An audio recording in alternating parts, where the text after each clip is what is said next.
पिछली बार तिरुपति में ही क्लास चल रहा था 24 मई 1967 का। दूसरे पेज के मध्यांत में बात चल रही थी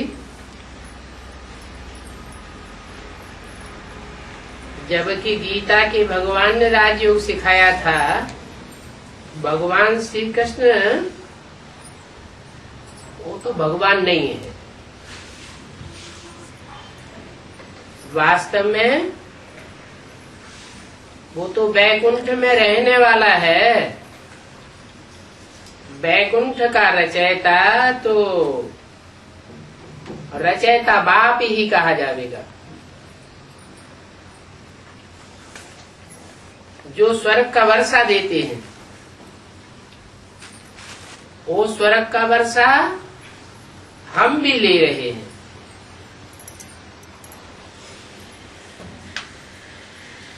शिव बाबा आए कि श्याम से सुंदर हमको बनाते हैं। अभी हम श्याम हैं फिर सुंदर बनते हैं। सुंदर कौन बनाते हैं? जो सदा सुंदर है वो हमें आकर के सुंदर बनाते हैं।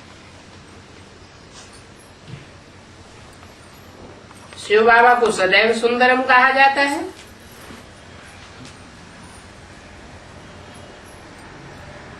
वो है भी सुंदर मुसाफिर।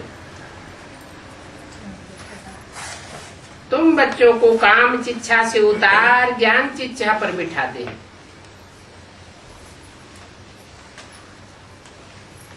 काम चिच्छा पर बैठ सब काले बन गए।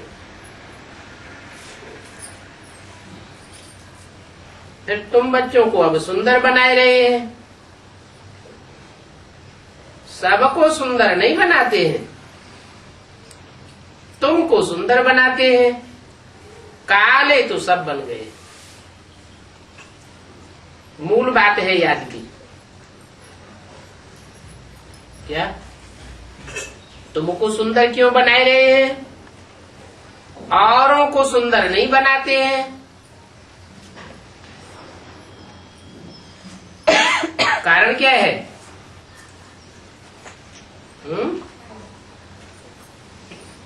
मूल बात याद की है। जो एक्यूरेट याद तुम करते हो ऐसी याद और कोई नहीं करते। कौन सी एक्यूरेट याद? बाबा की याद। हाँ, बाबा की याद। उसमें स्पेशलिटी क्या है?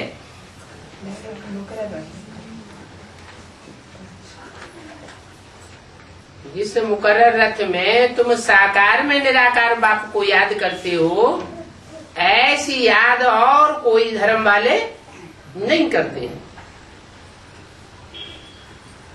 फिर भी वो सर्व का सदगति दाता तो कहा ही जाता है, क्योंकि एक जन्म की सदगति तो सबको देते हैं।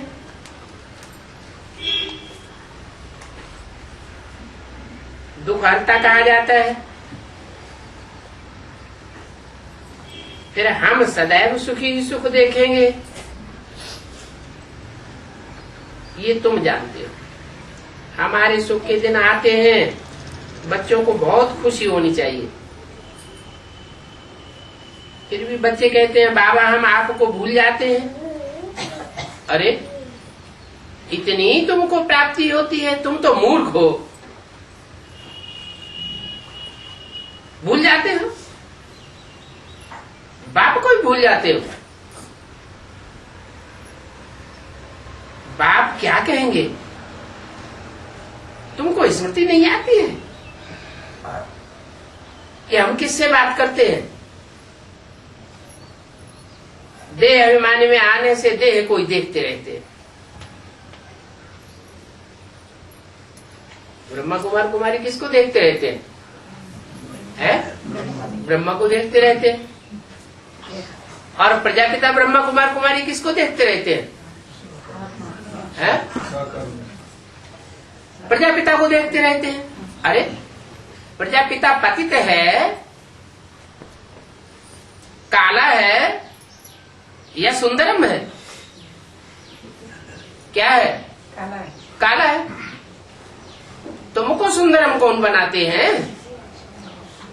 जो सदा सुंदर है, सदा शिव है, सदा कल्याणकारी है, वो तुमको सुंदर बनाते हैं। तुम देह अभिमान में आने के कारण देह से हिलक जाते हो।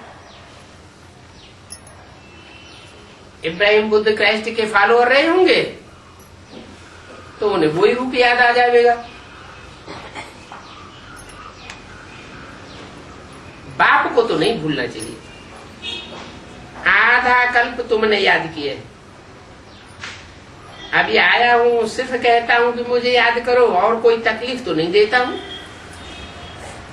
फिर भी तुम भूल जाते हो। इसको कहा जाता है माया, जो तुमको बुलाती है। कारण क्या है? तुम अपन को आत्मा नहीं समझते हो। आत्मा न समझने के कारण माया फिर तुमको देह में हिलगाई देती है।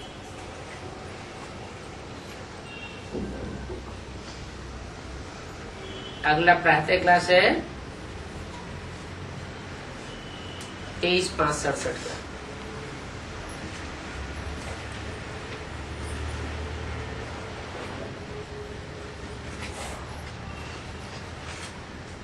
रिकॉर्ड चला है, मुखड़ा देख ले प्राणी जरा दर्पण में।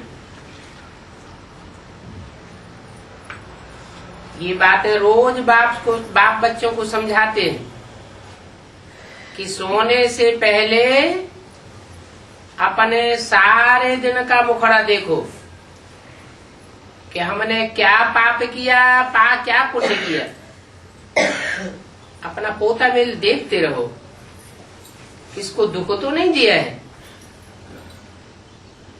कितना समय बाप को याद किया है और कितनों को दुख सुख दिया है। मूल बात ये है, गीत भी यही कहता है कि अपने अंदर में देख लो कि हम कितने तमो प्रधान से सतो प्रधान बने हैं। सारे दिन में कितनी देरी से याद किया।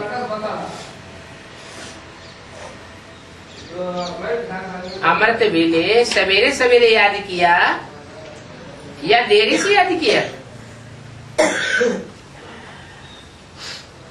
कोई भी देहदारी को याद नहीं करना है। आत्माओं को कहा जाता है कि बाप को याद करो। अभी वापस जाना है, कहाँ जाना है? शांति धाम से होकर के हमको नई दुनिया में जाना है। ये तो पुरानी दुनिया है। जब बाप आवे तब स्वर्ग के द्वार खुले। अभी तुम बच्चे जानते हो कि हम संगम युग पर बैठे हैं। ये भी वंडरफुल बात है। जो संगम युग पर स्टीमर में बैठ करके फिर उतर जाते हैं। अभी तुम संगम युग पर आकर के पुरुषोत्तम बनने के लिए नैया पर बैठे हो, पार जाने के लिए। फिर पुरानी कलयुगी दुनिया तो दिल से हट जानी चाहिए ना। उसको पुरानी दुनिया का किनारा तो छोड़ दिया ना।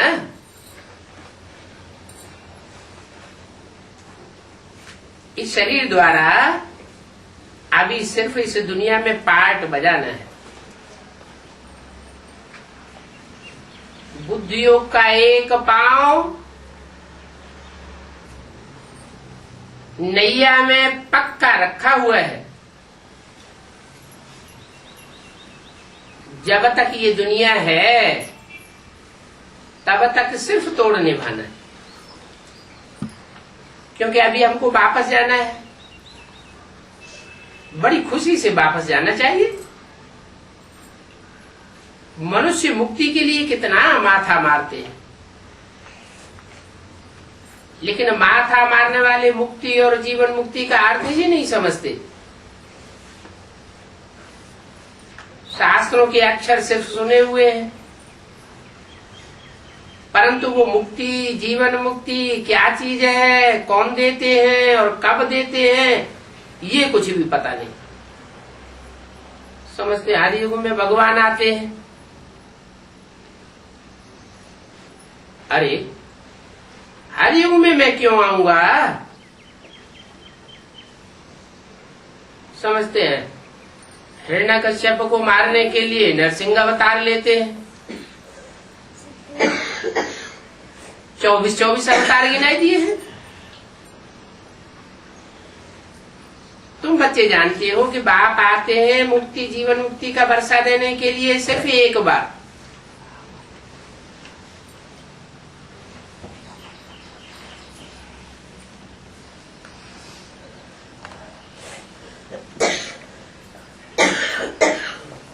बेअंत और बार बार नहीं है।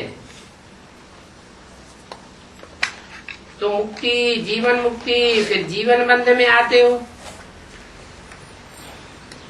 इन बातों को दुनिया नहीं जानती। वो तो समझते हैं कि आत्मा एक बार मुक्त हो जाती है फिर वापस लौटती नहीं।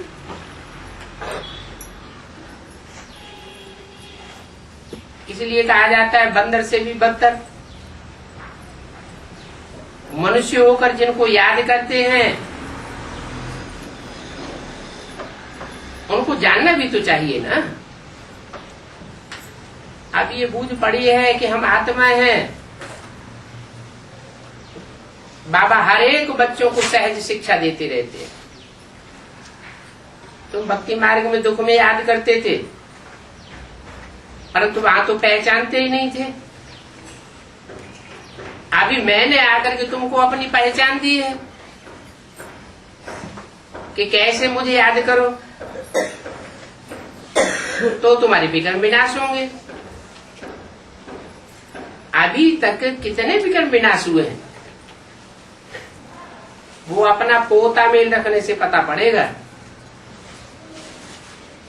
जो सर्विस में लगे रहते हैं उनको मालूम पड़ता है। सर्विस बच्चों को पता पड़ता है। जो सर्विस में नहीं रहते हैं तो जरूर कहेंगे डिस सर्विस ही करते होंगे। बच्चों को सर्विस का शौक चाहिए। आपस में मिलकर सभी निकलते हैं। मनुष्यों का जीवन हीरे तुल्य जैसा बनाने के लिए सर्विस का शौक होना चाहिए। देखो ये कितना पुण्य का कार्य है। इसमें खर्चे आदि की कोई खास बात नहीं है। सिर्फ हीरे जैसा बनने के लिए बाप को याद करना है।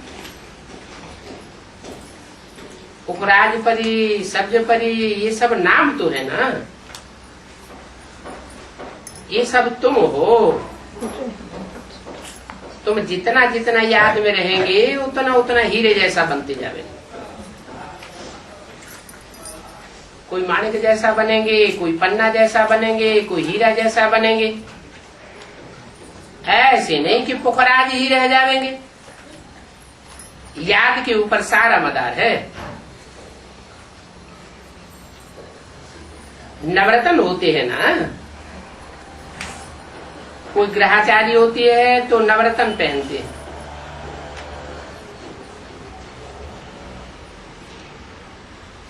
ग्रहाचारी में बहुत टोटके देते हैं भक्ति मार्ग में। और यहाँ तो सभी धर्म वालों के लिए एक ही टोटका है। कौन सा टोटका है? मन मना भव। क्योंकि गॉड इज वन गाया हुआ है। 8 या 9 को याद नहीं करना है। इसको याद करना है, सिर्फ एक को याद करना है। मनुष्य देवता बनने की व मुक्ति जीवन मुक्ति को पाने की तदबीर एक ही है जो बाप बताते हैं। बाप को याद करना है। तकलीफ की कोई बात नहीं है। सोचना चाहिए कि मेरी याद क्यों नहीं ठहरती है, क्यों नहीं ठहरती है। बच्चों को मेरी याद क्यों नहीं ठहरती है, क्या कारण है? सोचना चाहिए। क्या सोचा?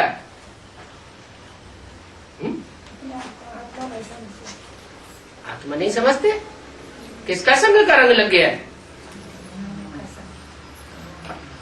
आत्मा बच्चे तो परमात्मा बाप के ही है। परमात्मा बाप के बच्चे हैं तो बच्चों को तो माँ बाप का ही संग लगा होना चाहिए। फिर क्यों नहीं याद आता? जरूर औरों का संग 63 जन्मों में किया है। तो जिनका संग किया है वो संकल्पों में, स्वप्न में सामने आते रहते हैं। क्या? अपना हिसाब किताब पूरा करने के लिए। कहाँ जाते हो? किसको याद करने लगे? हमको क्यों छोड़ दिया? आवेंगे तो ना संकल्प में, तो घबराना नहीं चाहिए। क्या करना है? सब तज हरे भजो।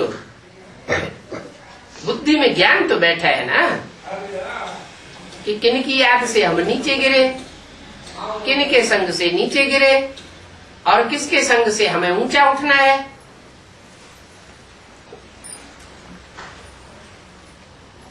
मनन चिंतन चलना चाहिए कि सारे दिन में मैंने इतना कम याद क्यों किया, जबकि इसी याद से हम एवर प्योर निरोगी बनेंगे। तो क्यों नहीं अपना चार्ट रख करके उन्नति को पावे? बहुत है तो 2-5 रोज चार्ट रख करके फिर भूल जाते हैं। कोई को भी ये समझाना बहुत सहज होता है कि नई दुनिया को सतयुग और पुरानी दुनिया को कलयुग कहा जाता है। कलयुग बदली हो करके फिर जरूर सतयुग होगा। कलह कलेश का युग खत्म होगा तो कलह कलेश करने वाला कौन है? और सतयुग आवेगा तो सत्य का युग बनाने वाला कौन है? कलह कलेश कब बढ़ता है? झूठ खंड कब बनता है? जब झूठापन बढ़ता है तो झूठ खंड बनता है, कलह कलेश होता है। झूठ है रावण और सत्य है बाप। बाप आकर के सत्य युग स्थापन करते हैं। सच्चा बाप सच्ची नॉलेज देकर के सच्चा युग स्थापन करते हैं। और रावण द्वैतवादी है, 2 बातें बताता है, 10 विषयों मत में देता है।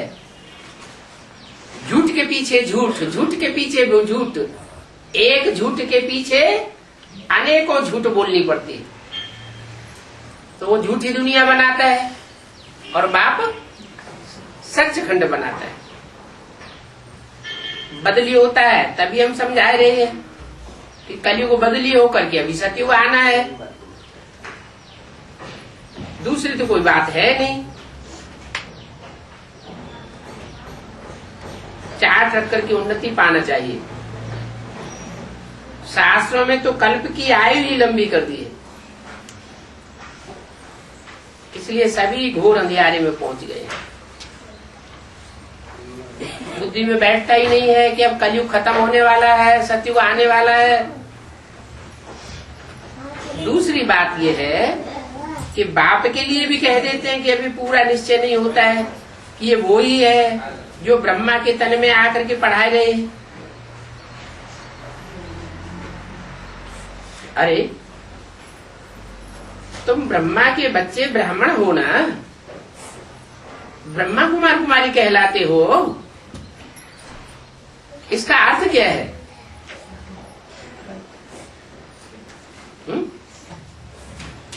इसका अर्थ है कि तुम ब्रह्मा के बच्चे हो ना।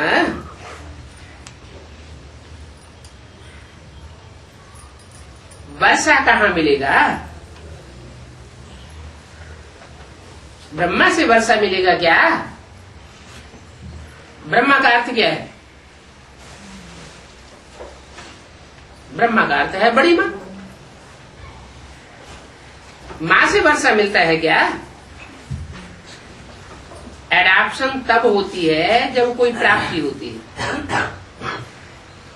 तुम ब्रह्मा के बच्चे ब्रह्मा कुमार कुमारी बने हो तो सचमुच बने हो या कोई संशय है? संशय क्यों आता है? इतने ब्रह्मा कुमारी आश्रम खुले हुए हैं तो जरूर ब्रह्मा होगा ना कोई। ब्रह्मा के बच्चे तो हुए ना। अम्मा के बच्चे हो तो अम्मा के पीछे कौन होगा? है? बाप भी होगा ना। संशय क्यों आता है? पक्के निश्चय बुद्धि नहीं है।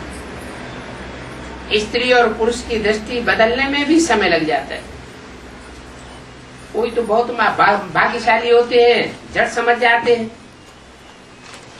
बुद्धि में आता है कि हम भी स्टूडेंट हैं, ये भी स्टूडेंट है, भाई बहन हो गए। 23 मई 1967 की वाणी का दूसरा पेज। जब अपने आप को स्टूडेंट समझे तब तो बुद्धि में बैठे। आत्माएं तो सब भाई भाई। फिर ब्रह्मा कुमार कुमारी कहने पर बनने पर भाई बहन बन जाते। ये बड़ा वंडरफुल है और खुशी भी होती है समझने से, क्योंकि मनुष्य देवता बनना है। ये कोई भी जानते नहीं है कि मनुष्य देवता कैसे बनना होता है। पहले शूद्र, शूद्र से ब्रह्मा के बच्चे ब्राह्मण, फिर ब्राह्मण जब पक्का पुरुषार्थ करते हैं, पक्की पढ़ाई पढ़ते हैं, तो ब्राह्मण से बदलकर देवता बनते हैं।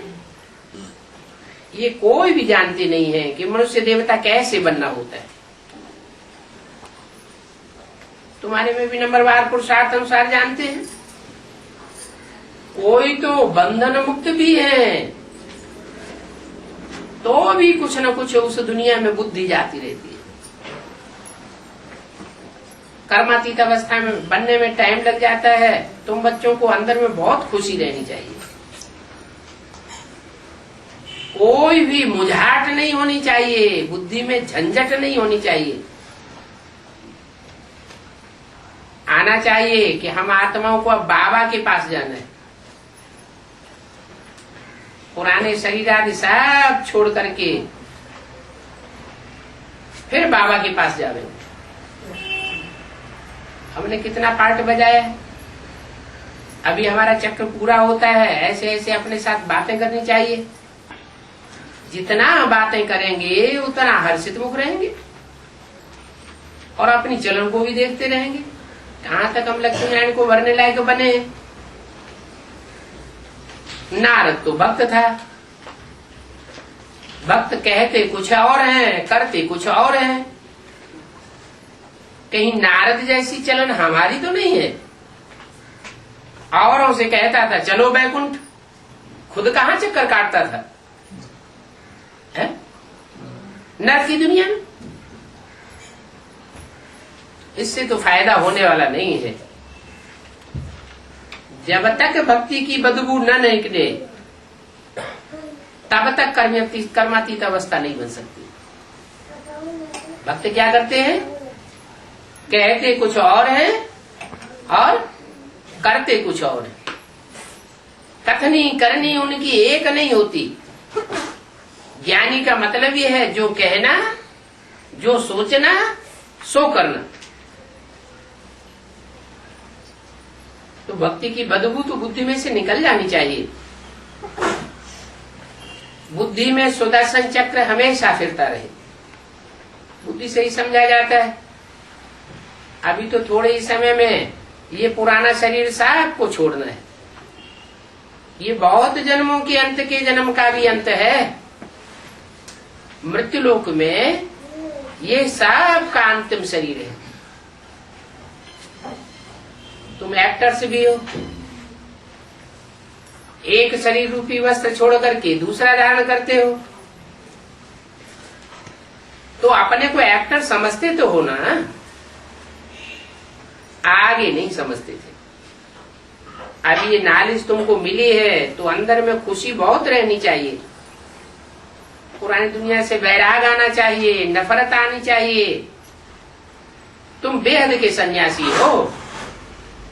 वो सन्यासी तो एक जन्म में सन्यास लेते हैं घर बार का, फिर दूसरा जन्म ले लेते हैं, तीसरा जन्म ले लेते हैं, चौथा जन्म ले लेते हैं, फिर सन्यासी बनते जाते हैं।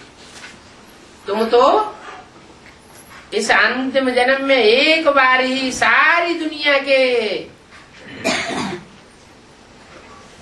छोड़ने वाले सन्यासी बन जाते हो। फिर तुमको 21 जन्म ये दुनिया छोड़ने की बात बुद्धि में नहीं आती। 21 जन्म तक तुम लगातार प्रवृत्ति मार्ग के पक्के पक्के सुख भोगते रहते हो। संन्यास लेने की दरकार ही नहीं। तो इस पुरानी दुनिया से वैराग नफरत आनी चाहिए। इस पुराने शरीर का भी बुद्धि से संन्यास करना है। देह के संबंधी और देह के पदार्थ याद ही नहीं आना चाहिए। जितना याद आते हैं समझो उतना ही हमारा अटैचमेंट अभी लगा हुआ है। घर बार छोड़ करके भागना भी नहीं है, रहना भी घर बार में है, पुरानी दुनिया में रहना भी है, लेकिन बुद्धि इस देह है, देह के संबंधों, देह के पदार्थों में बुद्धि नहीं जानी चाहिए। कहाँ जानी चाहिए है? इन आंखों से जो नहीं देखते हैं उसमें बुद्धि जानी चाहिए। इन आंखों से बाप भी दिखाई नहीं देता, नाली से दिखाई देता है, तीसरे नेत्र से दिखाई देता है, उसे याद करना है। इन आंखों से नई दुनिया भी नहीं दिखाई देती, ज्ञान के नेत्र से नई दुनिया दिखाई देती है कि नई दुनिया आने वाली है, सतयुग आने वाला है, कलयुग जाने वाला है। तो नई दुनिया की स्मृति रहनी चाहिए। नई दुनिया कैसे आवेगी वो सारी प्लानिंग हमारी बुद्धि में आएगी। तो ज्ञान का सारा मनन चिंतन मंथन बुद्धि में चलना चाहिए। ये इन आंखों से देखने की चीज नहीं है, ये तो तीसरे नेत्र से सब समझा जाता है। तो आत्मा समझती है। इस पुरानी दुनिया से बुद्धि नहीं लगानी है। बुद्धि से इस पुरानी दुनिया को, पुराने शरीर को संन्यास कर दिया। अभी हम आत्माएं जाती है, जाकर के हम बाप से मिलेंगे। बाप से मिलेंगी। अभी हमें बाप मिला नहीं है? बाप से मिलेंगी या बाप मिल गया है? मिल गया। फिर क्यों कहा अभी हम बाप से जाकर मिलेंगे? हाँ, मिलना अर्थात एक हो जाना। जैसा बाप निराकारी निर्विकारी निरहंकारी है, ऐसे हम आत्माएं भी निराकारी स्टेज को धारण कर लें। ये दीन दुनिया याद ना आए। पुरानी दुनिया, पुरानी देह के संबंध, देह के पदार्थ कुछ भी याद ना आए। बाप को याद आते हैं का? बाप तो सदाशिव है, उसको कोई पुरुषार्थ करने की भी दरकार नहीं है। लेकिन हम पुरुषार्थ करते हैं कैसी स्टेज पाने का? बाप समान स्टेज पाने का। बाप समान स्टेज पाना माना बाप के पास पहुंचना। तो बुद्धि में है कि हम आत्मा बाप से जाकर जरूर मिलेंगे। सो भी तब होगा जब एक बाप को याद करेंगे। क्या 500-700 करोड़ मनुष्य आत्माओं को याद करेंगे तो बाप के नजदीक नहीं पहुंचेंगे। बाप को याद करेंगे और किसी को याद नहीं करेंगे तो बाप के नजदीक पहुंचेंगे। और कोई को याद करेंगे तो औरों की याद की स्मृति आती रहेगी, प्रैक्टिस पक्की होती रहेगी। देहधारियों की याद की प्रैक्टिस पक्की होती रहेगी। फिर दूर जावेंगे या नजदीक आवेंगे, फिर तो और ही दूर चले जावेंगे। फिर सजा भी खानी पड़ेगी। क्या अगर देहधारियों की याद की प्रैक्टिस इसी तरह पक्की होती रही, देह के संबंधियों की, देह की स्मृति अगर इसी तरह पक्की होती रही, बार बार याद आती रही, तो अंत में अंजाम क्या होगा? है धर्मराज की सजाएं खानी पड़ेंगी। और जितनी सजाएं खाएंगे उतना पद भी भ्रष्ट हो जाएगा। जो ऊंची स्टेज बननी चाहिए वो ऊंची स्टेज नहीं बन सकेगी। अच्छे अच्छे विद्यार्थी जो होते हैं वो अपने साथ प्रण करते हैं कि हम स्कॉलरशिप लेकर के ही छोड़ेंगे। एक एक स्कूल से 2-4 ऐसे निकलेंगे।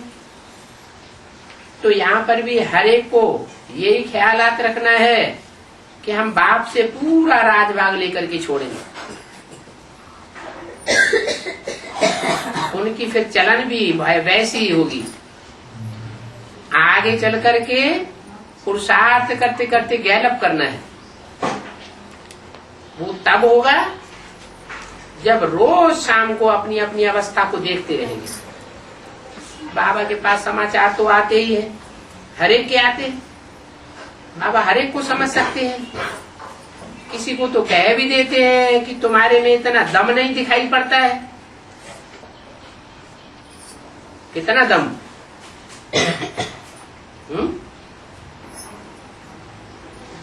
कितना दम नहीं दिखाई पड़ता है? जो स्कॉलरशिप ले लेना, ये लक्ष्मी नारायण बनने जैसी शक्ल तुम्हारी दिखाई नहीं पड़ती। चलन, खान पान अपना देखना तो चाहिए। चलन अच्छी नहीं है, खान पान अच्छा नहीं है, संग अच्छा नहीं है, तो संग दोष तो लगता है ना। फिर ऊंच कैसे चढ़ेंगे? सर्विस ही कहां करते हो, फिर क्या बनोगे? फिर दिल में समझते हैं कि हम कुछ करके दिखावें। इसमें हर एक को इंडिपेंडेंट अपनी अपनी तकदीर ऊंच बनाने के लिए पढ़ना है।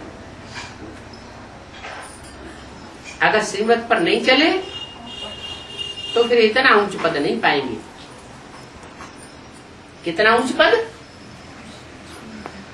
जितने ऊंच पद का लक्ष्य बाप देते हैं। बाप कौन सा लक्ष्य देते हैं? लक्ष्मी नारायण स्कॉलरशिप पाने का लक्ष्य देते हैं। तो लक्ष्य प्राप्त करना चाहिए।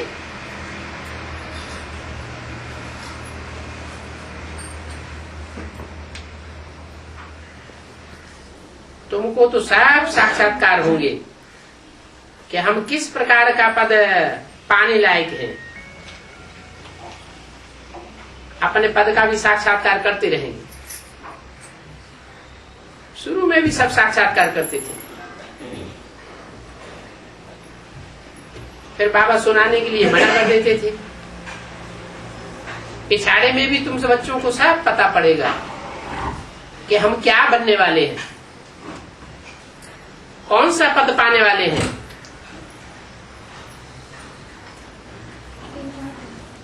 जब पता पड़ेगा तो हड़कंप हो जाएगा।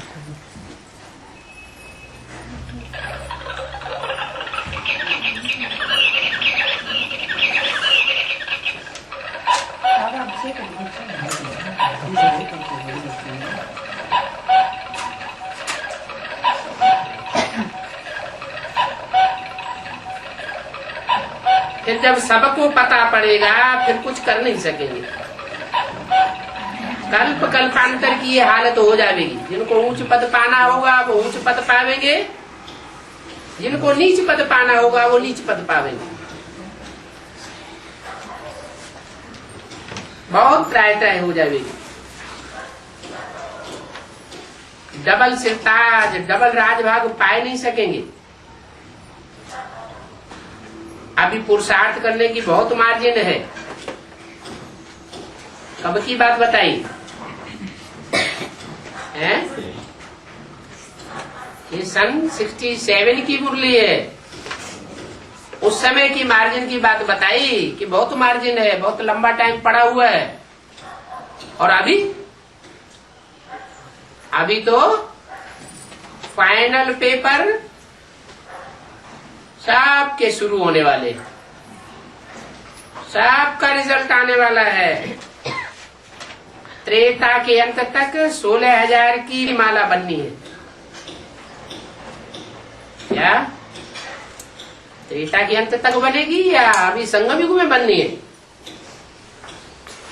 माला कब बननी है? संगम युग में माला बननी है। लेकिन त्रेता के अंत तक जितने भी 16,108 निकलने होंगे वो सब यहाँ प्रत्यक्ष हो जाएंगे। यहाँ पर तुम आए हो नर से नारायण बनने का पुरुषार्थ करना चाहिए। जब कम दर्जे का साक्षात्कार होगा तो उस समय जैसे कि अपने से नफरत आने लगी। जिनको कम पद मिलेगा वो बहुत अपने से नफरत करेंगे, कुछ कर तो नहीं सकेंगे। सबके सामने मुंह नीचा हो जाएगा कि हमने तो कुछ भी पुरुषार्थ नहीं किया। बाबा ने कितना समझाया, हम अलवेले बने रहे, कोई ध्यान ही नहीं दिया। बाबा कितना कहते हैं चार्ट रखो, यह करो, वह करो, सर्विस करो। इसलिए बाबा कहते हैं कि जो भी बच्चे आते हैं सबकी फोटो यहाँ रखनी चाहिए। क्या सब बच्चों की फोटो रहनी चाहिए, जो बाद में पता पड़े। फोटो रखो, भले ग्रुप का फोटो इकट्ठा रखो। क्या एक एक का अलग अलग फोटो न रख सको तो ग्रुप का फोटो रखो। पार्टी ले आते हो ना तो पूरी पार्टी का फोटो रहना चाहिए। फिर उसमें तारीख, नाम आदि सब लगा पड़ा हो। किस तारीख को आए, क्या नाम है, किस स्थान से आए, फिर बाबा बताते रहेंगे कि कौन कौन है, कहाँ कहाँ के हैं जो पुरुषार्थ में नीचे गिरते रहे। बाबा के पास समाचार तो सब आते रहते हैं, बताते रहे कितनों को माया का खिंचाव हो गया, माया ने खत्म कर दिया। बच्चियां भी बहुत गिरती है, जैसे काम की भूतनाथनी बन जाती है।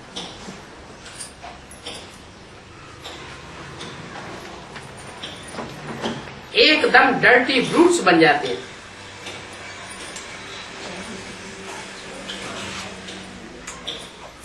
ब्राह्मणी पंडा बन करके आती है और फिर दुर्गति को पा लेती है। चलेगा, पंडा बन करके ब्राह्मणी आवे और दुर्गति को पाए में ऐसे क्यों हुआ? जरूर माया का आकर्षण हुआ है। बात मत पूछो। इसलिए बाप कहते हैं मीठे मीठे बच्चों, भले ईश्वरीय सेवा में रहते हो परंतु बड़ा खबरदार रहो।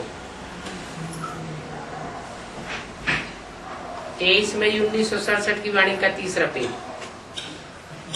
माया कोई न कोई रूप धारण करके पकड़ लेती है, कहाँ भी पकड़ लेती है। न कोई स्थान देखती है माया और न कोई टाइम देखती है माया। ऐसे नहीं कि माया अमृत वेले नहीं आवेगी। अमृत वेले का टाइम बहुत अच्छा होता है। रात को 9-10 बजे से लेके 12-1 बजे का टाइम खराब होता है। नहीं, माया कोई भी समय पकड़ सकती है, कोई भी व्यक्ति को पकड़ सकती है, कोई भी स्थान में पकड़ सकती है। ऐसे नहीं कि मधुबन में माया नहीं आवेगी। क्या मधुबन में माया आती है कि नहीं आती है? मधुबन में भी माया आती है। क्यों? मधुबन में क्यों आती है? अरे बाप की बेटी नहीं है क्या?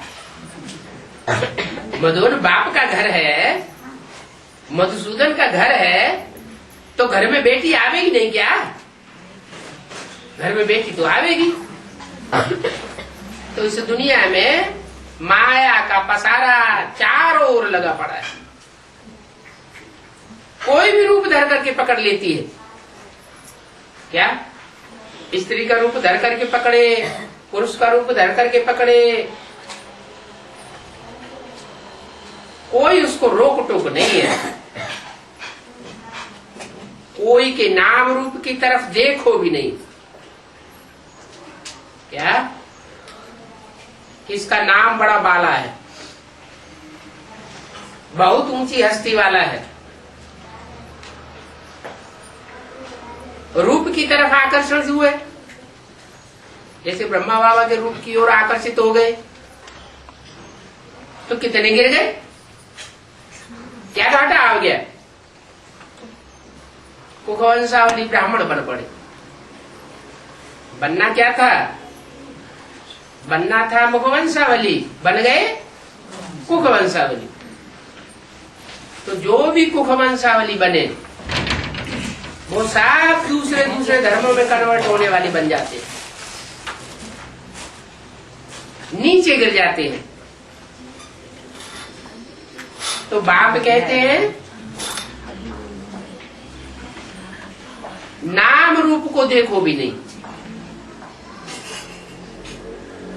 भले इन आंखों से हम देखते हैं, परंतु बुद्धि में एक बात की याद रखो, नाम रूप को भी देखो। ऐसे नहीं आंख बंद कर लेनी है, लेकिन आंख से नाम रूप को देखा और बुद्धि से बाप को देखा, आत्मा को देखा। तुमको तीसरा नेत्र मिला हुआ तो है ना? जैसे ये नेत्र मिले हुए हैं वैसे तीसरा नेत्र भी मिला हुआ। इन नेत्रों से काम लेते हो तो तीसरे नेत्र से भी काम लेना चाहिए ना। तीसरा नेत्र मिलाई इसलिए है कि बाप को देखो और बाप को याद करो। देह अभिमान को छोड़ते जाओ। ऐसे भी नहीं कि कोई से आंखें नीची करके बातें करना है। आत्मा से बात करनी है तो भ्रकुटी में देखना है या पेट को देखना है या पूरा चेहरा देखना है? आत्मा से बात करेंगे तो जरूर सामने देख करके बात करेंगे। ऐसे कमजोर नहीं बनना है कि नीची आंख करके किसी से बात करना है। देखते हुए बुद्धि का योग अपने बिलेवड मासूक की तरफ हो। इस दुनिया को देखते अंदर में समझते हैं कि ये तो कब्रिस्तान दुनिया बननी है। इन आंखों से जो भी दिखाई पड़ता है वो सब खलास होने वाला है। आज अच्छा अच्छा दिखाई देता है और कल सब धराशायी होने वाला है।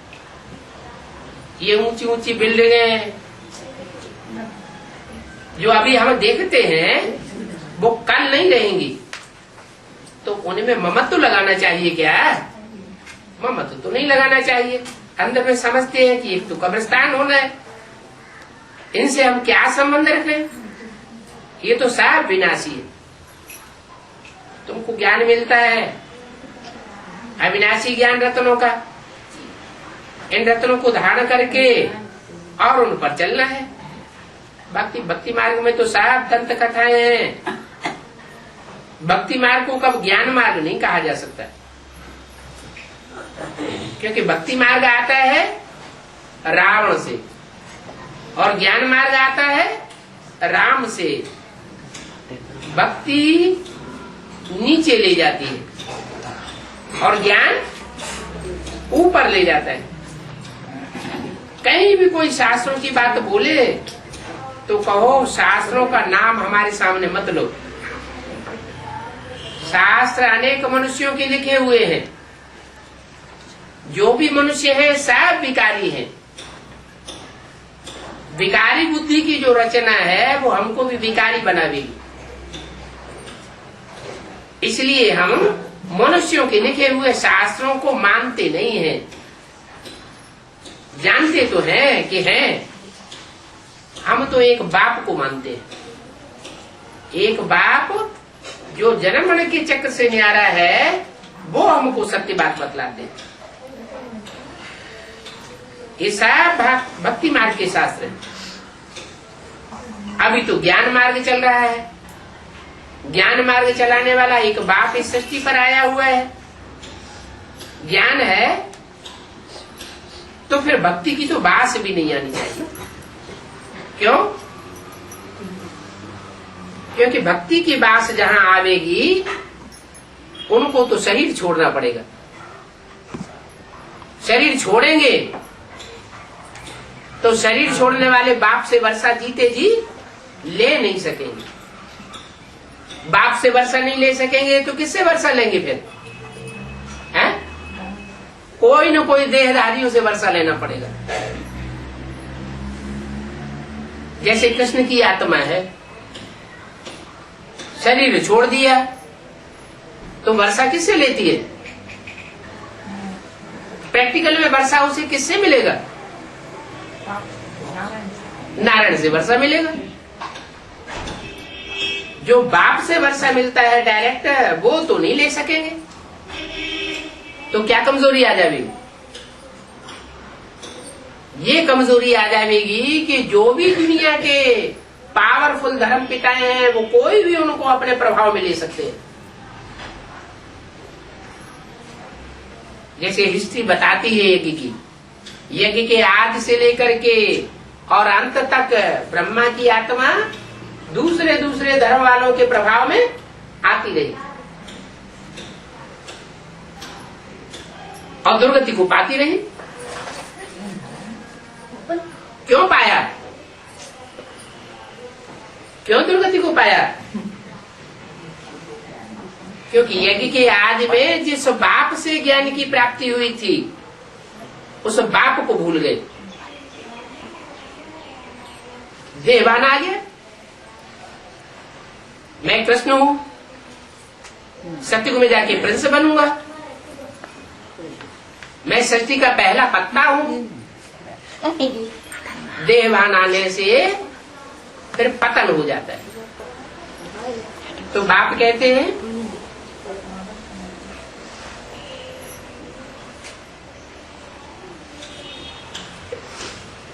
कि भक्ति मार्ग की बात नहीं आनी चाहिए। भक्ति मार्ग का कोई भी शास्त्र वहां पर नहीं होता है। सत्युग में भक्ति मार्ग के शास्त्र नहीं होते, ज्ञान मार्ग के शास्त्र होते हैं क्या?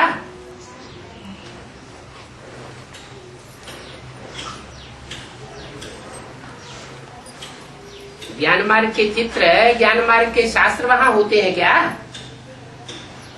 वो भी नहीं होते। न ज्ञान मार्ग के शास्त्र और चित्र होते हैं, न भक्ति मार्ग के शास्त्र और चित्र होते हैं। फिर होता क्या है?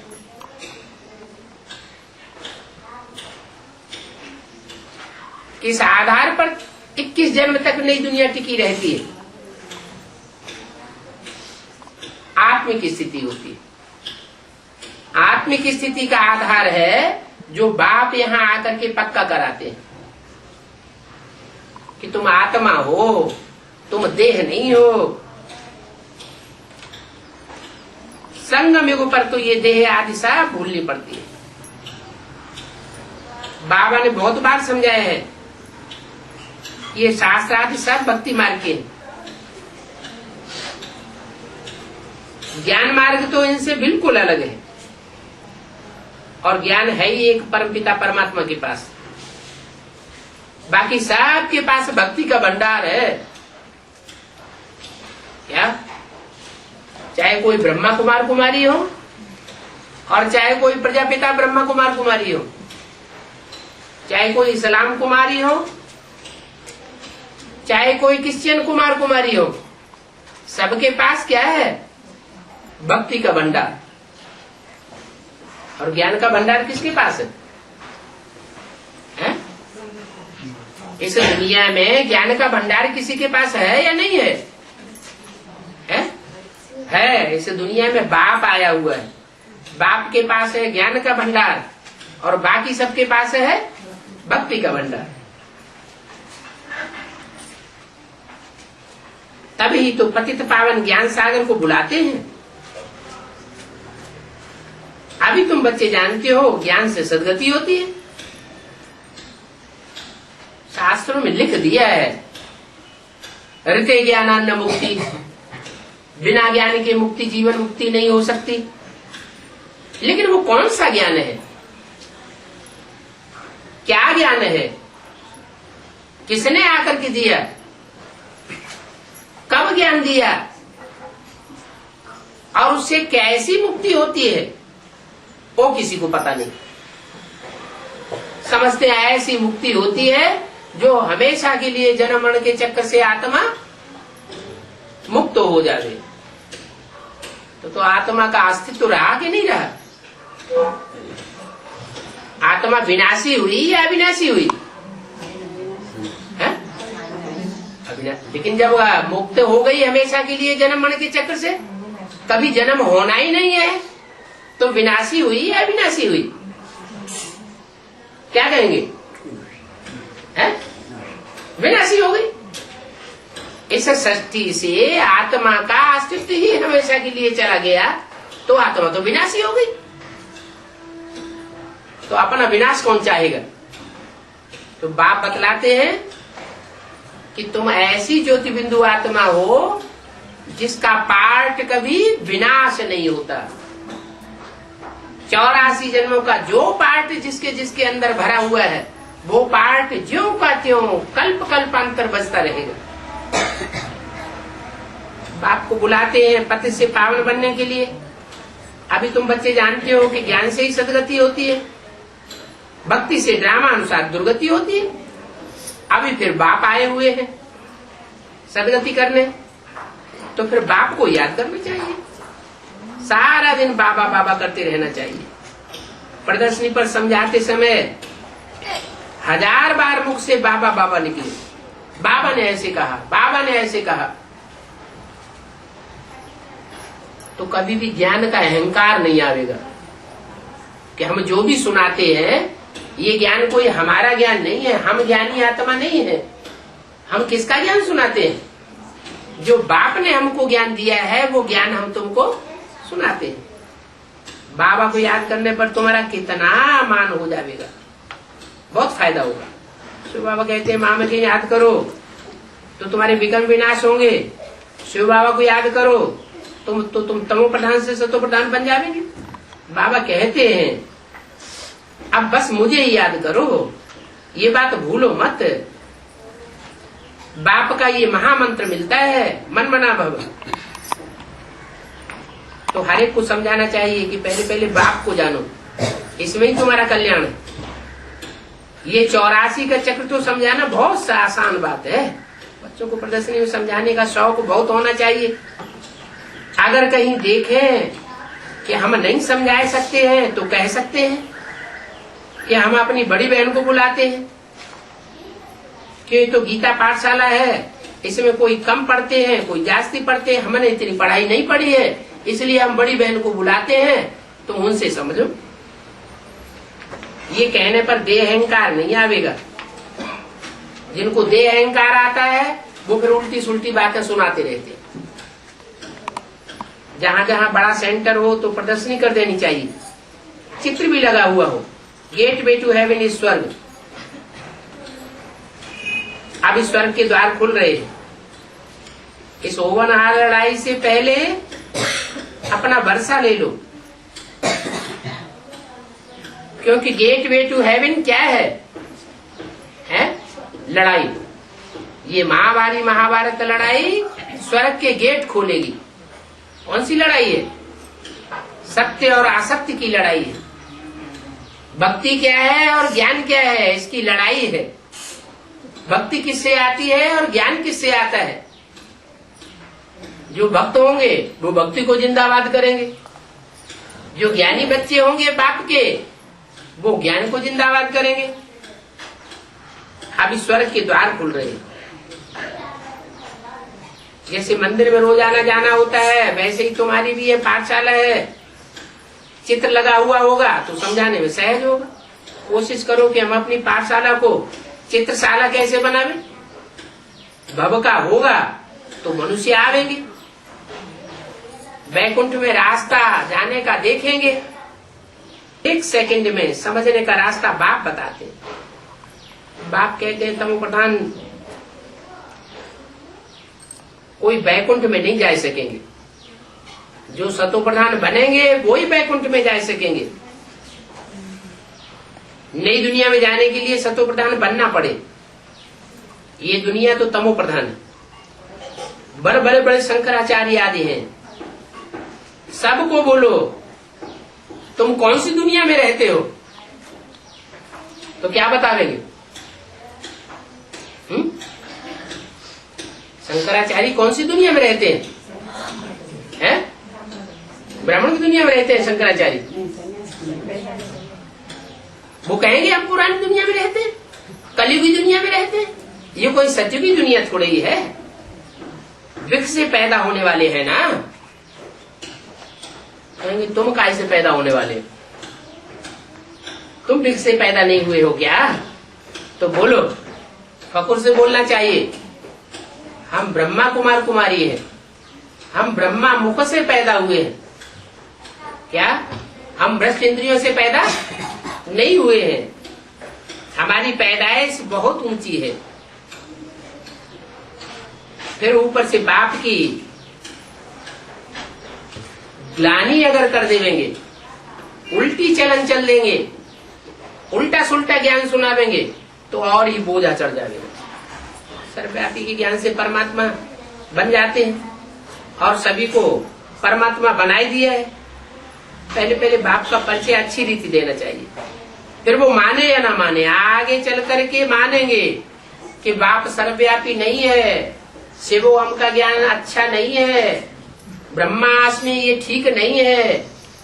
क्या समझेंगे कि बाप सर्वव्यापी नहीं लेकिन एक व्यापी होकर के आया हुआ है। क्या एक व्यापी बाप को पहचानो, मुकर्रर रथ में आया हुआ है। बाद में रियलाइज करेंगे सर्विस तो तुम्हारी बहुत है ना। बनारस में बहुत आते हैं, फॉरेनर्स भी बनारस में आते हैं, उनको भी समझाना है। क्या जो फॉरेनर्स बनारस में आते हैं उन फॉरेनर्स को भी समझाना है। बोलो गॉड फादर ही लिबरेटर है, वो कैसे लिबरेट करते हैं चलो हम आपको समझावे। अभी ये ओल्ड वर्ल्ड है, आयरन एज दुनिया है, ये इम्प्योर भी है। असली आत्माएं थी शांति धाम स्वीट होम में रहने वाली, वहां पर सब प्योर थी। अभी सब आत्माएं इम्प्योर हैं। फिर भी इन इम्प्योर आत्माओं को प्योर जरूर बनना है। बाप कहते हैं कि मुझे याद करो तो तुम प्रधान से सतो प्रधान बन करके फिर तुम वापस परम धाम चले जाएंगे और कोई उपाय नहीं है। अच्छा, ओम शांति।